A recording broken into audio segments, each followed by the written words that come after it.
Hello friends, welcome to investing for freedom. आज हम discuss करने जा रहे हैं ब्रिटानिया इंडस्ट्रीज़ को, जो कि इंडियन स्टॉक मार्केट का एक बहुत ही शानदार स्टॉक है। ये स्टॉक, इसकी लिनिएज, इसका परफॉर्मेंस, इसकी हिस्ट्री, सब कुछ बेहतरीन है। एंड इस स्टॉक ने जो हिस्टोरिकली रिटर्न्स दिए हैं वो भी लाजवाब है। It's been a great multibagger stock for Indian investors. अगर हम इस स्टॉक के रीसेंट रिटर्न्स का बात करें तो मैं आपको इसका रिटर्न प्रोफाइल दिखाता हूँ। सो आज के दिन में इस स्टॉक ने लगभग 1% का मूव दिखाया, विच इज़ ओके। पिछले एक हफ्ते में ये स्टॉक ऑलमोस्ट सेम लेवल पे रहा है। ज़्यादा मूवमेंट इसमें नहीं हुई है। हाउएवर पिछले एक महीने में आप देखोगे तो ये स्टॉक आपको गिरता हुआ नज़र आएगा 5% से। एंड ये स्टॉक लगभग 3800 के लेवल से आज की डेट में 3500 के लेवल पे ट्रेड कर रहा है। और अगर मैं पिछले एक साल और 5 साल के रिटर्न्स दिखाऊंगा तो आप देखोगे कि ये स्टॉक ने पिछले एक साल में लगभग 18.5% का रिटर्न दिया है। और अगर मैं कोविड टाइम्स की बात करूं तो कोविड टाइम्स में जब मार्च में लॉकडाउन हुआ था इंडिया में, तो उस टाइम पे ये स्टॉक लगभग 2137 पे भी गया था। एंड उसके बाद ये स्टॉक ऑलमोस्ट 4000 पे आया। एंड 4000 पे आने के बाद आज की डेट में इसमें एक कंटिन्यूस डिक्लाइन बना हुआ है, और उसी डिक्लाइन के बारे में हम आज चर्चा करेंगे। अगर मैं 5 साल के रिटर्न्स की बात करूं तो 5 साल के रिटर्न्स आपको दिखेंगे ऑलमोस्ट 150% के, which is very very nice. क्योंकि ये स्टॉक ऑलमोस्ट रिस्क फ्री है, बहुत ही स्टेबल है, बहुत ही शानदार इस स्टॉक का मैनेजमेंट है, पोर्टफोलियो, प्रोडक्ट मिक्स, सब कुछ बहुत ही अच्छा है।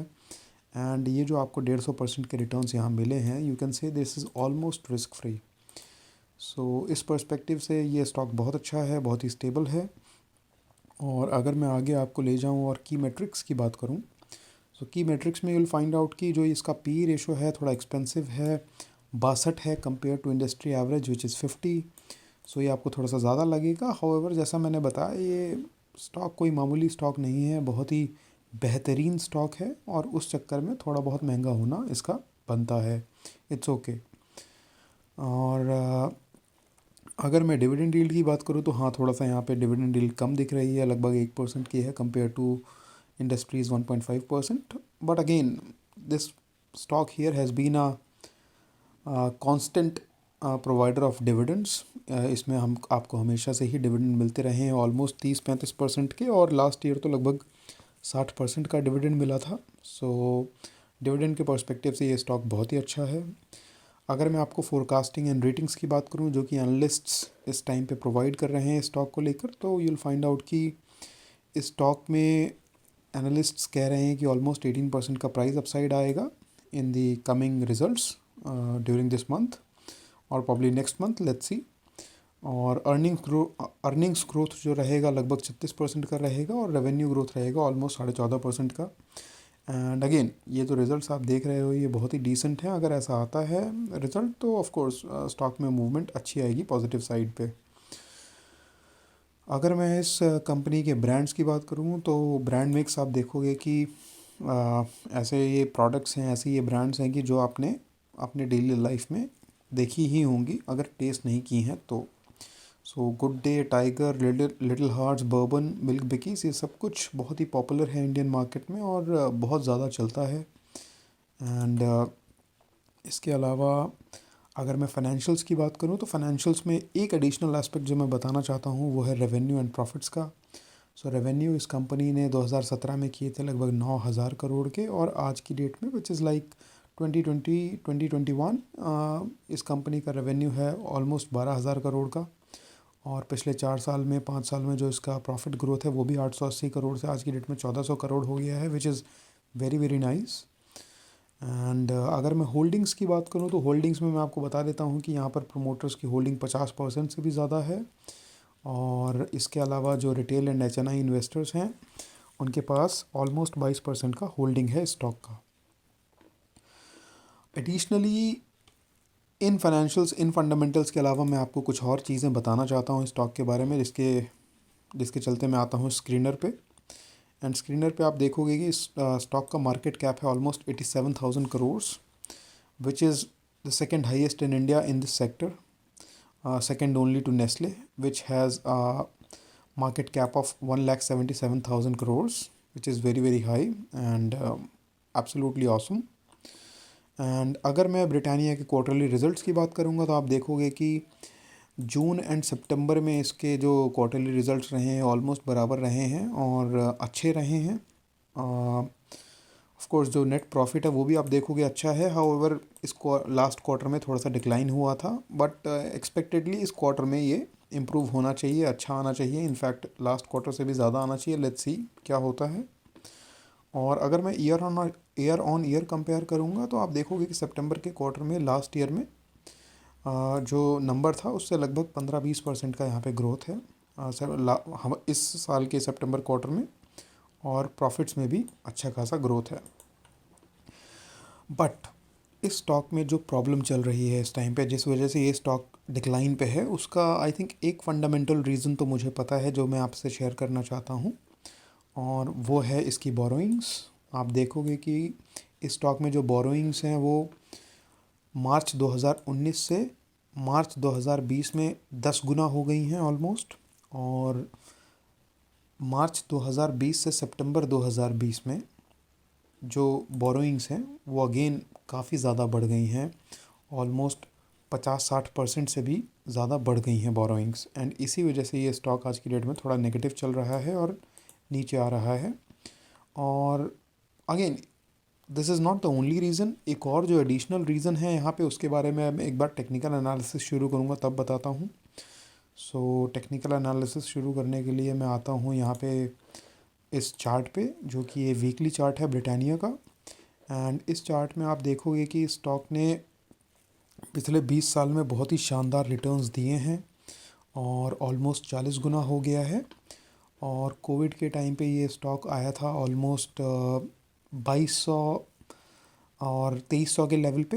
एंड उस टाइम पे क्या हुआ था, जब गवर्नमेंट ने लॉकडाउन अनाउंस किया था तो ये स्टॉक ऐसे प्रोडक्ट्स बेचता है, ऐसी ब्रांड्स बेचता है जो कि बिस्किट्स हैं और इस तरीके की चीज़ें हैं। तो लोगों ने डर के मारे, लॉकडाउन के डर के मारे इन प्रोडक्ट्स को होल्ड कर लिया, कलेक्ट कर लिया, अपने घर में रख लिया, और इस वजह से इस कंपनी की सेल काफ़ी अच्छी हुई और इसने काफ़ी अच्छे रिज़ल्ट्स उस क्वार्टर में डिलीवर किए। और उसके बाद हाउएवर क्या हुआ कि लोगों ने रियलाइज़ किया कि जैसे जैसे लॉकडाउन खुलेगा वैसे वैसे लाइफ इजी होती जाएगी और इतने ज़्यादा होर्डिंग करने का, चीज़ों को कलेक्ट करने का ज़रूरत नहीं है। और इस वजह से फिर नेक्स्ट क्वार्टर में जो रिज़ल्ट्स आए थोड़े से ओके आए, and stock has been in continuous decline since then. However आज की डेट में आप देखोगे थोड़ा सा ये स्टॉक कंसोलिडेट कर रहा है। और अगर मैं स्टॉक के ऑल टाइम हाईज़ की बात करूं तो इसने अभी अगस्त में बनाए थे 4000 के लेवल्स। हाउएवर उससे पहले जो इसका ऑल टाइम हाई था ऑलमोस्ट 3300-3400 का लेवल है। एंड अगेन आज की डेट में अगर ये स्टॉक नीचे भी जाता है तो आई वुड से कि दिस 3400 3500 का ये जो लेवल है ये बहुत ही स्ट्रॉन्ग सपोर्ट है इस स्टॉक के लिए, एंड इससे नीचे ये स्टॉक नहीं आना चाहिए। हाउएवर सब कुछ डिपेंड करता है रिजल्ट्स पे, देखते हैं रिजल्ट्स कैसे आएंगे इस क्वार्टर में। But still I would say 3300-3400-3500 का ये जो लेवल है ये बहुत ही अच्छा जोन है इसके सपोर्ट के लिए। एंड इसी वजह से ये जो करंट प्राइस है 3600 का, ये एक डिसेंट लेवल है बाय करने का, आप लोग कर सकते हैं, but only for the long term. मैंने ये स्टॉक खुद ऑलमोस्ट 3400 के लेवल पे ख़रीदा था जब ये अक्टूबर में यहाँ पर आया था। और ये जो 3400 का यहाँ पे लेवल है ये बहुत ही अच्छा सपोर्ट जोन है स्टॉक के लिए। और इस लेवल पे अगर आप को ये स्टॉक दिखता है आगे भी तो you can I think start buying here. And in fact आप अभी भी इसमें थोड़ा थोड़ा पोजीशंस बनाना चालू कर सकते हैं लॉन्ग टर्म के लिए, क्योंकि रिजल्ट्स इस स्टॉक के आई थिंक अच्छे ही आने हैं, कोई बुरा नहीं होना है, क्योंकि लॉकडाउन ईज़ आउट ही हुआ है। डीमार्ट का भी जो रिज़ल्ट आया है अभी संडे को, ये बहुत ही अच्छा रिज़ल्ट था। तो अकॉर्डिंगली मुझे लगता है कि ब्रिटानिया के भी रिज़ल्ट्स अच्छे आने चाहिए, और अगर इस लेवल पे आप ख़रीद चालू करना चाहते हैं तो कर सकते हैं। इसके अलावा मैं आपको कुछ इंडिकेटर्स के बारे में दिखाता हूँ। यहाँ पे इंडिकेटर्स क्या बताते हैं। सो इंडिकेटर्स विल टेल यू कि जो यहाँ पे 200 डीएमए है, 200 डीएमए से तो स्टॉक काफ़ी ऊपर है। हाउएवर जो हमारा ये 20 डीएमए और 50 डीएमए है उस लेवल्स के ये स्टॉक पास है, और पीछे इसने 50 डीएमए लेवल्स पे सपोर्ट भी लिया था। और उसके अलावा इस टाइम पे ये लगभग 20 डीईएमए पे चल रहा है, विच इज़ अराउंड 2612। और अगर मैं इसके अलावा MACD की बात करूं तो MACD में ये अभी बेयरिश क्रॉसओवर पे ही चल रहा है। हाउएवर ये हम वीकली चार्ट्स अभी देख रहे हैं, वीकली चार्ट्स आपको थोड़े से कांस्टेंट से नज़र आ रहे हैं, क्लियर सिग्नल नहीं मिल रहा है। और बॉलिंजर बैंड भी मैं दिखा देता हूँ। बॉलिंजर बैंड में भी आप देखोगे कि ये स्टॉक अभी अपने नीचे के लेवल्स पे ही चल रहा है। हाउएवर जैसे ही मैं यहाँ पे डेली चार्ट में आता हूँ तो आपको थोड़े से बेटर सिग्नल्स दिखेंगे। एंड आपको यहाँ पे ये बॉलिंजर बैंड में दिखेगा कि ऊपर उठ रहा है स्टॉक। और इसके साथ साथ अगर आप MACD देखोगे तो MACD भी आपको ऊपर उठता हुआ दिखेगा। एंड जल्द ही ये आई थिंक एक बुलिश क्रॉसओवर भी दे सकता है। However as of now it's too early to tell कि क्या स्टॉक ऊपर जाएगा नहीं जाएगा। ऐसा भी हो सकता है कि यहीं थोड़ा सा ऊपर जाके ये स्टॉक नीचे आ जाए। सो इसके अलावा अगर मैं RSI दिखाऊं तो RSI अभी लगभग 51 का है, विच इज़ ओके। बहुत ज़्यादा बुलिश नहीं है और बहुत ज़्यादा कोई क्लियर इंडिकेशन भी यहाँ पे नहीं है। सो एज ऑफ नाउ तो कोई भी यहाँ पे buy as such strong buy या फिर एक लमसम में बाय तो नहीं बनता है, गिवन कि मार्केट भी बहुत हाई चल रही है। बट अगर आप धीरे धीरे यहाँ पे पोजीशन बनाना चाहते हैं तो यू कैन स्टार्ट बाइंग। और इसके बाद जब रिज़ल्ट आएगा तो रिज़ल्ट आते ही आप इसमें एडिशनल बाइंग कर सकते हैं या फिर उस टाइम पे ही बाइंग कर सकते हैं। मुझे जो लगता है पर्सनली इसका जो एक एकदम करंट सपोर्ट लेवल है ऑलमोस्ट 3500 का है। और इसके अलावा जो 3400 का लेवल है वो तो बहुत ही स्ट्रॉन्ग है। और जो हमने 3300 3400 पीछे देखा था ये तो एकदम इसके पुराने ऑल टाइम हाई लेवल्स हैं, ये तो बहुत ही स्ट्रॉन्ग सपोर्ट्स हैं। तो इससे नीचे तो ये स्टॉक मेरे को बिल्कुल आता हुआ दिखता नहीं है। सो आई थिंक आप लोग चाहें तो you can start buying. However final decision जो भी आप लें अपने इन्वेस्टमेंट एडवाइज़र से पूछ के लें। और अगर आपके कोई और क्वेश्चंस हैं, क्वेरीज़ हैं स्टॉक को लेकर तो आप लिख सकते हैं कमेंट्स में। I will try to answer. So that's all from my side as of now. Thank you, thanks a lot, bye bye.